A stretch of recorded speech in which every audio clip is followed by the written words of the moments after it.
Hello' students, চাওঁতে তোমালোকৰ class 10ৰ matric পৰীক্ষা আহি পালে। মাজত কেৱল 20-25 দিন বাকী আছে। বহুতখিনি ছাত্ৰ ছাত্ৰীয়ে তোমালোকৰ সুধি আছিলে যে এই লাষ্ট মাহটোনো কেনেকৈ পঢ়িলে এটা ভাল ৰিজাল্ট কৰিব পৰা যাব। আজি সেই লাষ্ট এক মাহটো কেনেকৈ পঢ়িলে আমি 90% পাব পাৰোঁ, সেই বস্তুটো আমি আজি ডিছকাছ কৰিম, কেনেকৈ 90% পাব পাৰি। এতিয়া প্ৰথমতে ক'বলৈ গ'লে আমাৰ 3টা ইম্পৰ্টেণ্ট বস্তু আছে লাষ্ট এক মাহত কৰিবৰ কাৰণে। বিশেষকৈ 3 নম্বৰ বস্তুটো বহুত বেছি ইম্পৰ্টেণ্ট। আমি এতিয়া এটা এটাকৈ বস্তুখিনি গোটেইখিনি আমি চাই লওঁ যে 3টা ইম্পৰ্টেণ্ট বস্তু কি হয় তোমালোকৰ চাব লগা এই এক মাহত।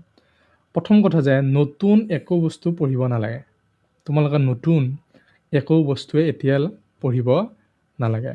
তোমালোকে কি কৰিবা, আগৰ যিবিলাক বস্তু আছে তোমালোকৰ হ'ল আগতে থকা নোটছ যিবিলাক আছে, তাৰপিছত তোমালোকৰ যিবিলাক কুৱেশ্যন পেপাৰ, এই গোটেইবিলাক তোমালোকে এতিয়া ছল্ভ কৰা। নোটছবিলাক তোমালোকে চোৱা, আগৰ নোটছবিলাক। নতুন যদি তোমালোকৰ কিবা পঢ়িব বাকী ৰৈ গৈছে সেইবিলাক আৰু এতিয়া পঢ়িব নালাগে। 2 নম্বৰ কথাটো হ'ল তোমালোকৰ যে তোমালোকৰ যিবিলাক টেষ্ট পেপাৰ আছে সেইবিলাক বহুত ইম্পৰ্টেণ্ট হয়, টেষ্ট পেপাৰবিলাক। তো তোমালোকে টেষ্ট পেপাৰবিলাক গোটেইখিনি তোমালোকে টেষ্ট পেপাৰ এখনকৈ ছল্ভ কৰিবলৈ ট্ৰাই কৰা। টেষ্ট পেপাৰ কেনেকৈ ছল্ভ কৰিম আমি সেইটো চাম আমি। টেষ্ট পেপাৰ তোমালোকে চাবলৈ গ'লে ইউটিউবৰ জৰিয়তে তোমালোকে টেষ্ট পেপাৰবিলাক তোমালোকে পাবা। আৰু তাত তোমালোকে MCQ চোৱা, MCQবিলাকো চাব লাগিব। আৰু যিখিনি তোমাৰ ছাবজেক্টিভ আছে সেই বস্তুখিনিও তোমালোকে চাব লাগিব। আৰু যদি তোমালোকৰ ইউটিউবত চোৱা অসুবিধা হয় তেতিয়াহ'লে তোমালোকে মাৰ্কেটৰ পৰা যিকোনো এখন টেষ্টৰ বুক কিনি ল'ব পাৰা। ইয়াতে নতুনকৈ বহুতকেইখন টেষ্টৰ কাৰণে বুক ওলাইছে। তাৰে তোমালোকৰ বুকবিলাক কালেকশ্যন কৰি লৈ বা তোমালোক অনলাইন যিবিলাক PDF পাবা সেইবিলাকো ডাউনলোড কৰি লৈ তোমালোকে প্ৰিণ্ট আউট কৰি তোমালোকে সেইবিলাক প্ৰেক্টিছ কৰিব লাগিব। তাতে MCQখিনি গোটেইখিনি প্ৰেক্টিছ কৰিব লাগিব, সেইখিনি বহুত ইম্পৰ্টেণ্ট। আৰু যিবিলাক MCQ তোমালোকৰ প্ৰব্লেম হয় সেইবিলাক আমি ইউটিউবৰ শ্বৰ্টছত, আমাৰ চেনেলটোত শ্বৰ্টছত আমি কিছুমান MCQ আমি আপলোড কৰি আছোঁ, সেইবিলাকো তোমালোকে চাব পাৰা। তাৰপিছত আমি MCQৰ কাৰণে কৈছোঁ আমাৰ ভিডিঅ'ৰ পৰা তোমালোকে চাব পাৰা। আৰু MCQৰ কাৰণে তোমালোকে বুকো পায় বহুত। তোমালোকে মাৰ্কেটত মেথছৰ কাৰণে সৰু বুকো পাবা, আৰু বাকীবিলাক ছাবজেক্টৰ কাৰণেও বহুত তোমালোকে এখন ডাঙৰ কিতাপ পাবা য'ত অকল MCQ থাকিব। তো সেইবিলাকো তোমালোকে কিনি আনি প্ৰেক্টিছ কৰিব পাৰা। হয়তো বহুত ছাত্ৰ ছাত্ৰী এতিয়ালৈকে আনিছে, তো তাৰ পৰাও তোমালোকে MCQখিনি প্ৰেক্টিছ কৰিব লাগিব। MCQখিনি 45 মাৰ্কছ আহে, যিটো বহুত ইম্পৰ্টেণ্ট হয়। নেক্সট আমি যদি 3 নম্বৰটো এতিয়া চাওঁ, 3 নম্বৰটো চবতকৈ ইম্পৰ্টেণ্ট হ'ল ৰিভিজন। যে আমি এই এক মাহত নতুন বস্তু পঢ়িব নালাগে, কিন্তু চবতকৈ ইম্পৰ্টেণ্ট হ'ল যে ৰিভিজনটো দিবই লাগিব যেনেকৈ নহওক। ৰিভিজন কেনেকৈ দিম?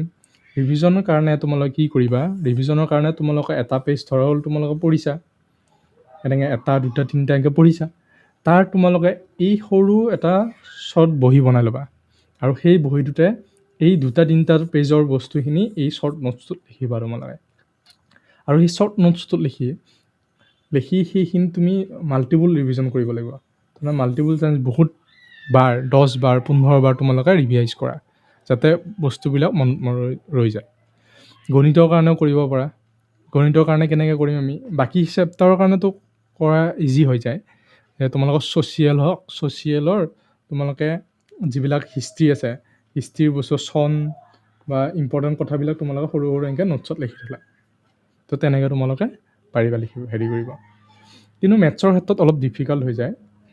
মেথছৰ ক্ষেত্ৰত কি কৰিম, আমি মেথছৰ ৰিভিজনৰ কাৰণে যিবিলাক মেথছ আছে সেইখিনি আমি প্ৰেক্টিছ কৰিম। বুকত থকা গোটেইখিনি মেথছ আমি প্ৰেক্টিছ কৰিম। আৰু MCQৰ পৰা প্ৰেক্টিছ কৰিম। আমি কৈছোঁ নহয়, ভিডিঅ'ৰ পৰা নহ'লে কুৱেশ্যন পেপাৰৰ পৰা MCQবিলাক ছল্ভ কৰিবা। তাৰোপৰি আমি মেথছৰ ৰিভিজনৰ কাৰণে আমি এটা বস্তু আনিছোঁ তোমালোকৰ, যে কম সময়তে গোটেইখিনি যাতে ৰিভাইজ হয়। তাৰ কাৰণে আমি এটা বস্তু আনিছোঁ 14 days 14 চেপ্টাৰ ৰিভাইজ।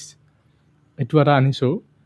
এই বস্তুটো কি হ'ব, তাৰমানে এনেকৈ 14 days 14টা চেপ্টাৰ পঢ়া হ'ব, 14 দিনত 14টা চেপ্টাৰ ইউটিউবত। এটা ভিডিঅ' হয়তো 15 পৰা 20 মিনিটৰ লৈ থাকিব এদিনত। এটা চেপ্টাৰ 15-20 মিনিটৰ ৰিভিজন হ'ব আৰু প্ৰায় গোটেইখিনি কুৱেশ্যন যি ধৰণৰ MCQ আহে সেইবিলাক আমি কভাৰ কৰিম তাত। আৰু যিখিনি বস্তু দৰকাৰী এটাৰ পাঠত গোটেইখিনি আমি তাৰ থ্ৰুতে ৰিভাইজ কৰিম আমি। তো এইটো আমাৰ চেনেলত পাবা। কোনদিনৰ পৰা 20 জানুৱাৰীৰ পৰা 2 ফেব্ৰুৱাৰীলৈ এই 14টা ভিডিঅ' আহিব, 2 সপ্তাহ মানে 14 days 14 চেপ্টাৰ।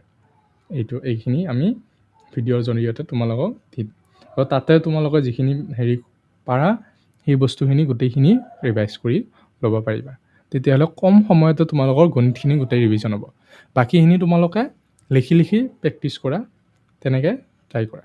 তো এই ভিডিঅ'খিনি এইখিনিতে 14 days 14 চেপ্টাৰ ভিডিঅ'ত তোমালোকক লগ পাম। ধন্যবাদ।